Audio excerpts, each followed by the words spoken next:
We are discussing today the first part of Teshuvah is Charata. Now listen, we learned, if you're going to learn this Rabbeinu Yonah, the Shaare Teshuvah, he's going to explain everything. But the first process of the Teshuvah is Charata, which means regret.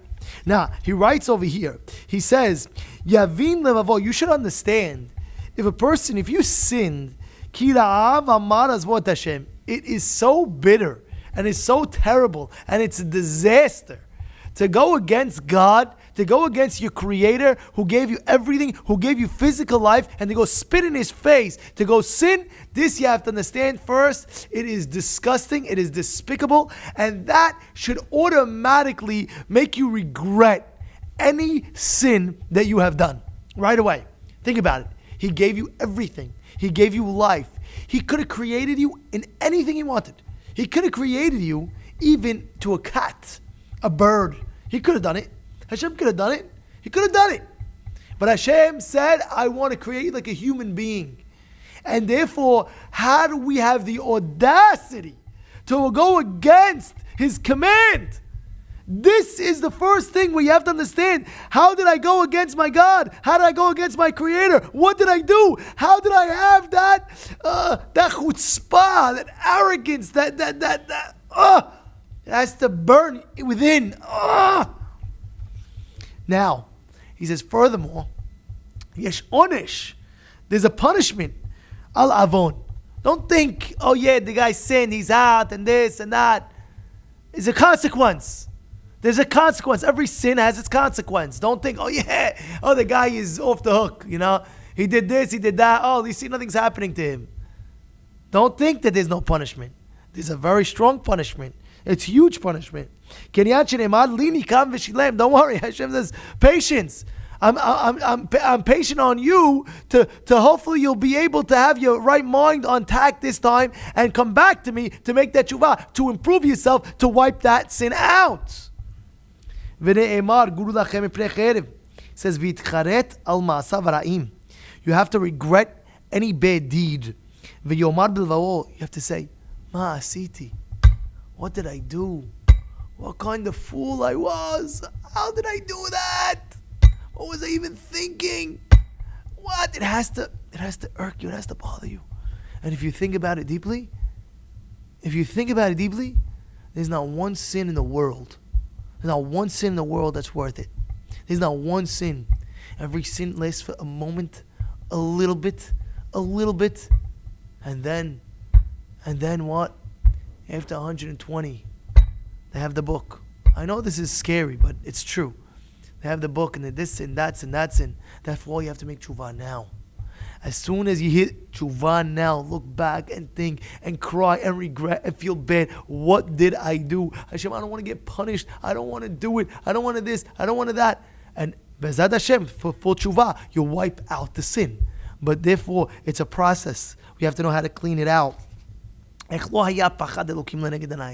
says, how didn't I have fear of God? How didn't I fear the punishment?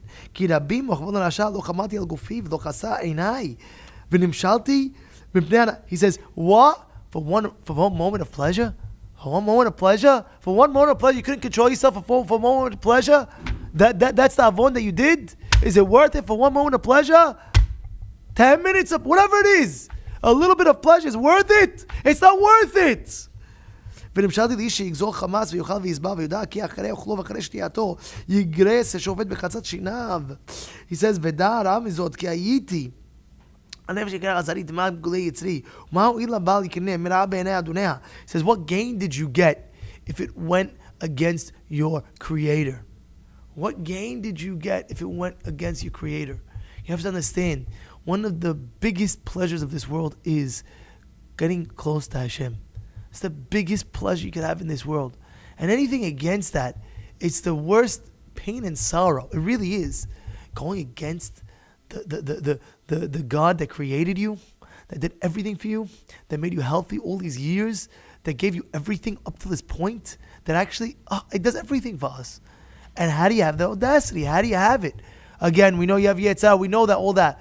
But now you have to understand, I'm sorry, Hashem. I'm sorry, Hashem. I'm sorry, Hashem. I'm going to do my utmost. I'll never do it again. And really, really, really feel bad about it. And he writes, how did I switch this world for the next world?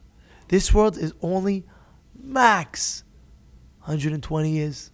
And even if the guy hits 95, first of all, it's a big accomplishment to hit 95. Even in the 90s, it's a big accomplishment. It's a very big accomplishment. You're healthy, you're with it, you're eating healthy food, you're doing exercise, you're doing all you think. To last till 95, ashrecha. But even if you're 95, what do you think? What do you think your kochot? How much strength do you have? What do you think you could actually do at 105? What could you possibly do? At 101, 108. Where's your kochot already? So let's say 120, live and be well till 120 years old with your full power, and then after 120, that's it. It's done, right? It says, but eternity for doing the avon, now you wasted, and now it's eternal. It's eternal. It's eternal. What'd you do? You switched the real world, the ultimate eternal world, for what? For the pleasure of one moment? That's you really have to feel bad about. He says, Echrim shalti kabehema nidmeti. I was like domeh. I was like an animal that has no self-control. An animal has no self-control. How can you self-control? Where's your self-control? You act like an animal, you just let loose?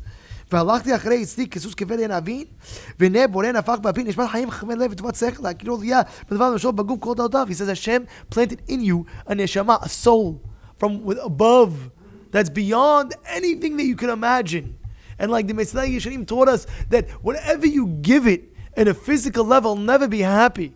The neshama will never be happy. It's a spiritual. It's from a spiritual source. So therefore, whatever you give it, how could you exchange that awesomeness? And for what? For what? כאשר המשיל אללה עכשיו בעל החיים שאינם מדברים, כאשר יקרא בעיני כנבחדיו אחרי ישר בעבור, זאת נבראתי ויהי באפק הזה, למה לי חיים? He keeps on writing that. And therefore, you have to understand. He says, and how didn't... Therefore he says, this is the first thing that he writes of halata. If you contemplate, you really will regret what you did. If you just think about it, he's right. Rabbeinu Yonah is saying things that are the most strong things that you can imagine. Hashem, think about it. Hashem could have made you anything. He created you like a human being. He gave you a zchut to talk. You're the only being in the whole world that has the ability to talk. How could you use your words to say any curses, any curse words, or anything bad of Lashon Hara? How could you do it? How? How could you do it? Hashem gave you that ability, that gift to talk. No creature in the world has it. Hashem created. How? And especially everything that He gave you from the beginning of your life till whatever age you're in now. How could you go against Him? How? How could you switch the eternal world for a moment of pleasure? By you thinking and contemplating that, you'll start regretting the past sins that you have done.